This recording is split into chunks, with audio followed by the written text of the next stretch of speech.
اس بات میں کوئی شک نہیں کہ انسان خطا کا پتلا ہے۔ وہ جانے انجانے میں بہت سے ایسے کام کر گزرتا ہے جو اللہ کی ناراضگی کا سبب بن جاتے ہیں۔ پھر نادانی کی بات یہ بھی ہے کہ ان کاموں پر اصرار کیا جائے تو انسان اللہ تعالیٰ کی رحمت سے دور ہوتا چلا جاتا ہے۔ رمضان المبارک ایسے افراد کے لیے کسی نعمت سے کم نہیں ہے کہ وہ اس ماہ کے روحانی ماحول اور برکات سے فائدہ اٹھاتے ہوئے اللہ کریم کے سامنے اپنی پیشانی رکھتے ہیں اور اس کی بارگاہ میں گڑ گڑا کر اپنے گناہوں پر معافی طلب کرے کہ ان ایام میں اس کی رحمت جوش میں ہوتی ہے۔ اللہ تعالیٰ نے راہ مستقیم سے بھٹکے ہوئے بندوں کے لیے معافی اور مغفرت کا دروازہ کھلا رکھا ہے، جسے جب اپنی لغزشوں کا احساس ہو اس دروازے کے ذریعے اللہ تعالیٰ کی رحمت میں داخل ہو جائے۔ سورہ بقرہ میں ارشاد باری تعالیٰ ہے کہ بے شک اللہ محبت رکھتا ہے توبہ کرنے والوں سے اور محبت رکھتا ہے پاک صاف رہنے والوں سے گناہوں سے۔ توبہ اور استغفار کی کثرت سے اللہ تعالیٰ کی ناراضگی محبت میں بدل جاتی ہے اور وہ اپنے بندے کو معاف کر دیتا ہے۔ سورہ یونس میں حضرت یونس علیہ السلام کی قوم کا ذکر ہے کہ اللہ تعالیٰ کا عذاب ان کے قریب آیا اور انہوں نے اپنی آنکھوں سے اس کے آثار دیکھے تو پوری قوم اپنے گھروں سے باہر نکل آئی اور اللہ تعالیٰ سے گڑ گڑا کر معافی مانگنے لگی، جس پر اللہ تعالیٰ نے ان پر سے عذاب ٹال دیا۔ حضرت نوح علیہ السلام نے اپنی فوج سے کہا کہ تم اپنے رب سے استغفار کرو، وہ بہت مغفرت کرنے والا ہے، وہ تم پر کثرت سے بارش برسائے گا، مال و اولاد سے تمہاری مدد کرے گا اور تمہارے لیے باغ بنائے گا اور تمہارے لیے نہریں جاری کرے گا۔ اس حوالے سے حضرت امام حسن بصری رحمۃ اللہ علیہ کا ایک واقعہ مشہور ہے کہ ایک شخص ان کے پاس آیا اور خشک سالی کی شکایت کی۔ آپ رحمۃ اللہ علیہ نے اسے استغفار کی ہدایت کی۔ پھر دوسرا شخص آیا تو اس نے تنگ دستی کا شکوہ کیا تو اسے بھی یہی ہدایت کی۔ پھر تیسرا شخص آیا جس نے اولاد نہ ہونے کی شکایت کی تو اسے بھی یہی مشورہ فرمایا کہ استغفار کیجیے۔ ایک اور شخص کو زمین کی پیداوار میں کمی پر استغفار کرنے کو کہا۔ ایک بزرگ یہ سب کچھ دیکھ رہے تھے اور سن رہے تھے۔ انہوں نے حیرت سے پوچھا کہ آپ کے پاس لوگ مختلف مسائل لے کر آئے مگر آپ نے سب کا ایک ہی حل تجویز کیا، اس کا کیا سبب ہے؟ اس پر حضرت حسن بصری رحمۃ اللہ علیہ نے سورہ نوح کی یہ آیات تلاوت فرمائی جن میں استغفار کو بارش، مال، اولاد اور باغات کی عطا ہونے کا سبب فرمایا گیا ہے۔ گویا گناہوں سے توبہ اور استغفار کی کثرت آخر کی کامیابی کے ساتھ دنیا میں بھی راحت و سکون کا ذریعہ ہے۔ احادیث مبارکہ میں بھی کثرت استغفار کی تلقین کی گئی ہے۔ آپ صلی اللہ علیہ وآلہ وسلم نے اپنی مبارک عمل سے بھی امت کو استغفار کی طرف متوجہ فرمایا۔ ارشاد فرمایا، اے لوگو، اللہ کے سامنے توبہ کرو، بے شک میں بھی دن میں 100 مرتبہ توبہ کرتا ہوں۔ ابن ماجہ کی حدیث ہے کہ جو شخص استغفار کو خود پر لازم کر لے، یعنی کثرت سے استغفار کرے، تو اللہ تعالیٰ اسے ہر رنج و غم سے نجات دیتا ہے اور اس کے لیے ہر تنگی سے نکلنے کا راستہ بنا دیتا ہے اور اسے ایسی جگہ سے روزی عطا کرتا ہے جس کے وہم و گمان میں بھی نہیں ہوتی۔ ایک اور موقع پر ارشاد فرمایا کہ اگر کسی بندہ مومن کی آنکھوں میں اللہ تعالیٰ کے خوف سے ندامت کے آنسو نکل آئیں جو مکھی کے سر کے برابر ہی کیوں نہ ہوں، تو اللہ تعالیٰ اس چہرے پر جہنم کی آگ حرام فرما دیتا ہے۔ ایک روایت میں ہے کہ اللہ کے نزدیک کوئی چیز 2 قطروں سے زیادہ محبوب نہیں، ایک وہ آنسو کا قطرہ جو اللہ کے خوف سے نکلا ہو اور دوسرا خون کا وہ قطرہ جو اللہ کے راستے میں گرا ہو۔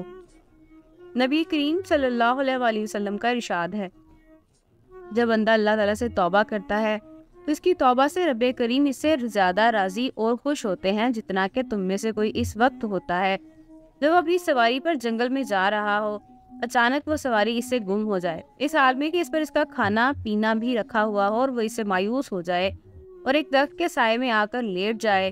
ابھی وہ اس حال میں ہی ہو کہ دفعتاً دیکھے کہ وہ سواری اس کے پاس کھڑی ہے اور اس کی لگام تھام لے، پھر مسرت و شادمانی کے عالم میں یہ کہہ بیٹھے کہ اے اللہ، آپ میرے بندے اور میں آپ کا رب، یعنی خوشی کے باعث غلط جملہ کہتے استغفار کی اس قدر اہمیت ہے کہ اسے بندہ مومن کے لیے خوشخبری قرار دیا گیا ہے۔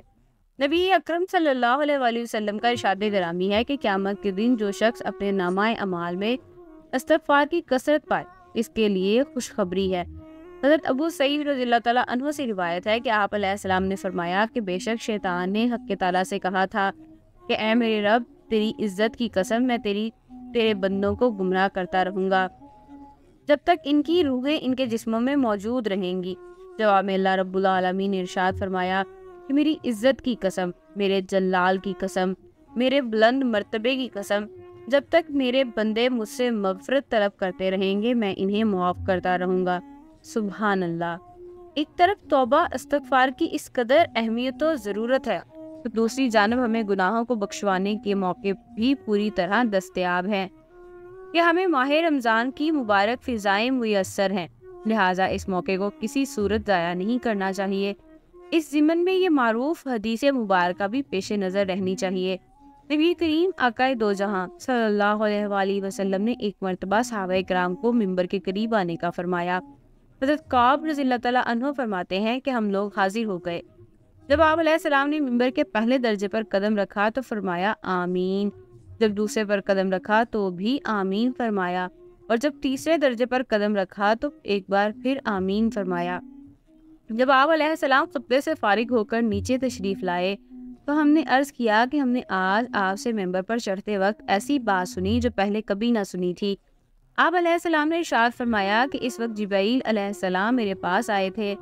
جب میں نے ممبر کے پہلے درجے پر قدم رکھا تو انہوں نے کہا کہ ہلاک ہو جائے وہ شخص جس نے رمضان المبارک کا مہینہ پایا پھر بھی اس کی مغفرت نہ ہوئی۔